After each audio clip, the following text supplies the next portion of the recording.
Hey everyone, welcome in to my college football playoff round 1 predictions.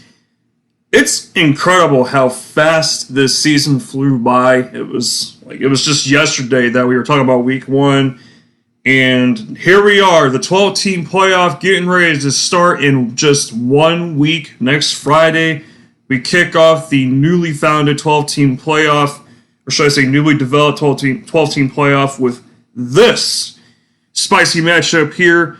Battle of Indiana here. Let's not waste any time. Let's get straight to it, guys. Decided to do a little bit of a different layout for you guys. I think it looks nice and clean, so let's get started. First things first, next Friday at 8 p.m. Eastern Time, we have number 7 Notre Dame hosting number 10 IU. Now, the home team in round 1 will host the playoff game. And Notre Dame is currently as a 7.5 point favorite.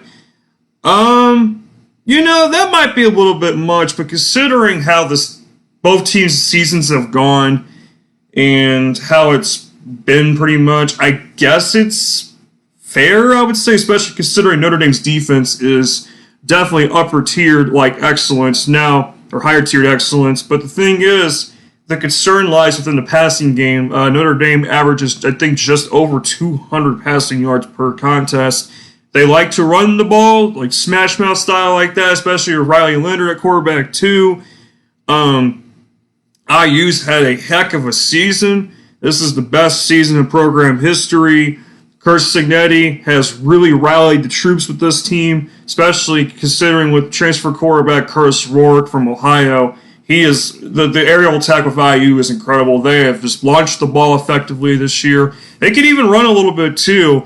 IU though, especially when they got to facing Ohio State, didn't look too good during that game. I will say though, they stopped the run kind of well in that game, but their secondary was so bad. That's what concerns me in this one. If Notre Dame gets the passing attack going, IU is in trouble because Notre Dame knows that is one of IU's big, if not their biggest weakness, actually, is their secondary in terms of the pass defense. IU, man, I really think, IU can move the ball in this Notre Dame defense. Notre Dame, when they played against an offensive team like Louisville was able to walk into Notre Dame and actually move the ball kind of well against them. They fell short, but in certain games like that, especially even Notre Dame losing in Northern Illinois, that was such a terrible loss. But, I mean, you can say that's kind of an anomaly, but at the same time, though, sometimes Notre Dame just struggles on offense. But, there was a lot of games where they dominated, scored a bunch. I don't kind of trust Notre Dame, but, same thing maybe can be said for IU on the road here. It's a tough environment. It might be cold. We've had an up-and-down weather pattern lately. Right now, I would say trends might be more towards the cold side with this game. IU's going to have to win this game off of offense. They're going to. Their defense, I don't think is going to be able to fully slow down Notre Dame, but I don't know, man. Notre Dame in the bigger games, they fail. But you know what?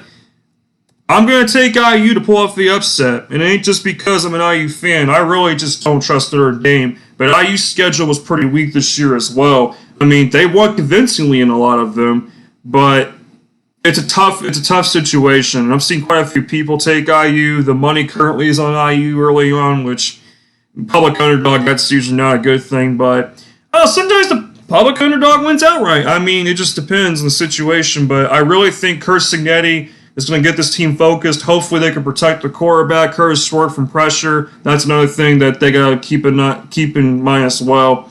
If you can stop Notre Dame's rushing attack, I think you can really slow them down big time.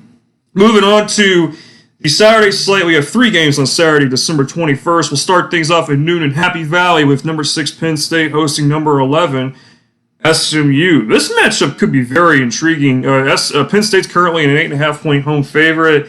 Penn State made the Big Ten championship, came back in that game. I liked their ferocity on offense at times, although I will tell you, Oregon's defense just isn't really getting me invested in being a potential national champion. We'll see. We'll see. I don't know.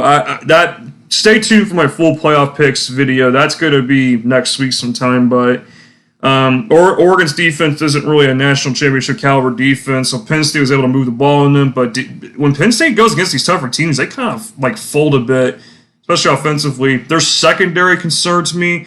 Penn State's SMU's defense.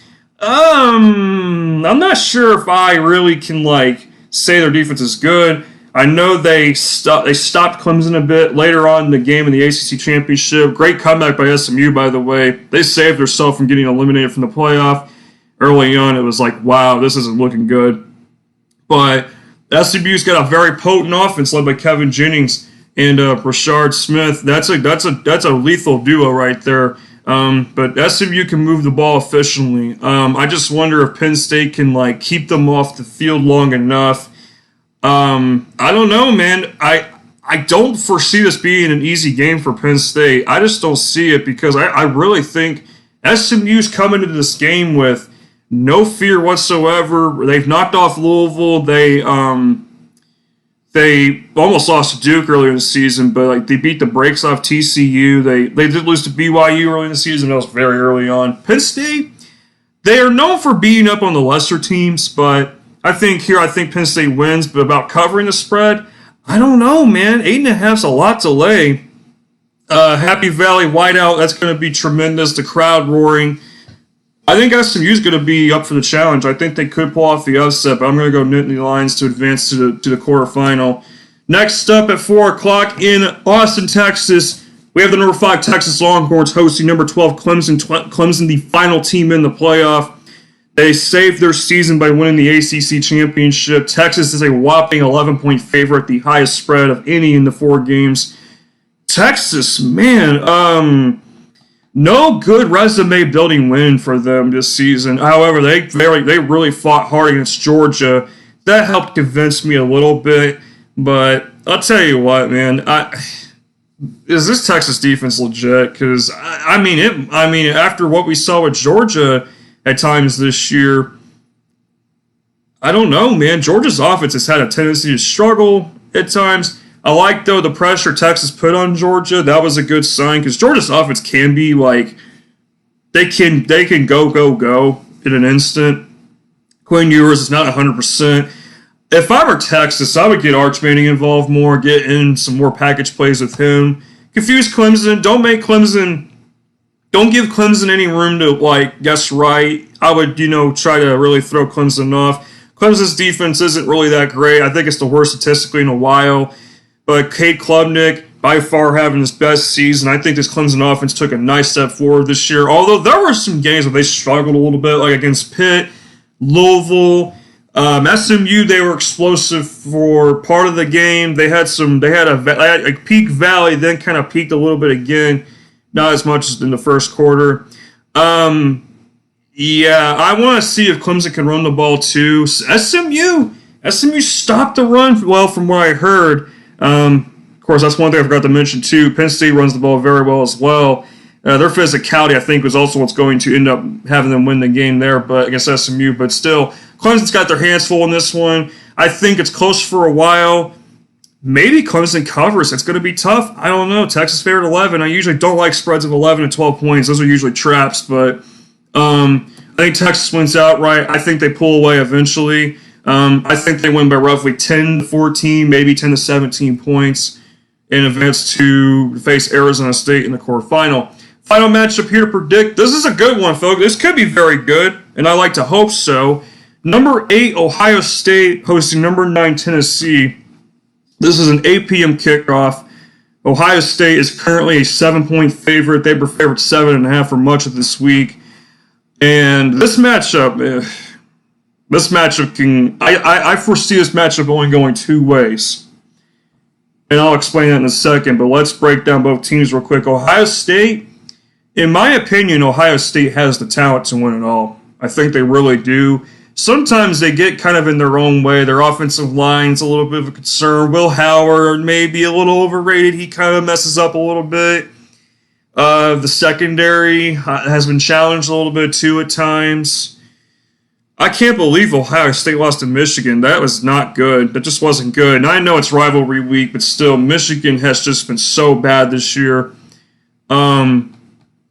Yeah, that's going to be something to be weary about. I think some people are spooked because of that. But I see some fair amount of people taking Ohio State. But I also see some. I don't see.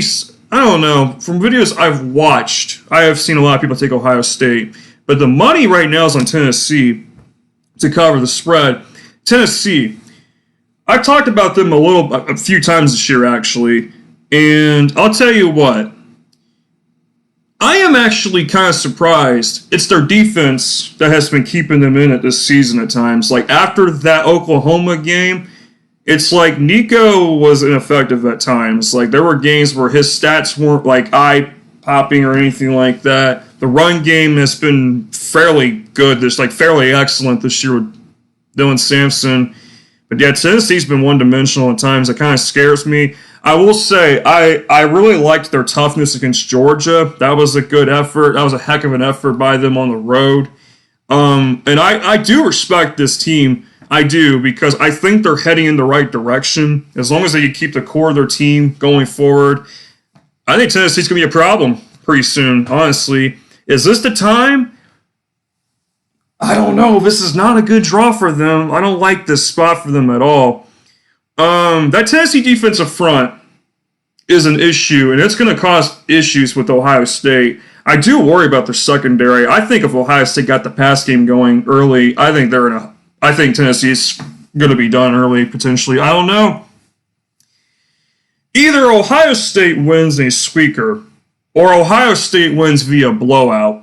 I don't see this going any other way. I really don't. We're going to find out early on how this game goes. We've seen times where Tennessee goes down like scoring nothing in the first half, and they come back to win the game. Yeah, this is tricky. The way this goes, at the end of the day, I have to take Ohio State. I do. I'm sorry, and you know what? I'm rooting for Tennessee to win this game. Somebody has got to beat Ohio State, and somebody please beat Georgia. My goodness, those two I want out ASAP in the playoff. But guys, that's going to do it with my picks. Thank you guys for watching. Please stay tuned for my playoff video picks in general. And I will also be doing, it's an impromptu decision. I'm going to do the remainder of the bowl game predictions. So stay tuned for that. Until then, take care, guys, and I have more videos coming with other things as well. So please be sure to subscribe if you haven't already, and I will see you guys again soon.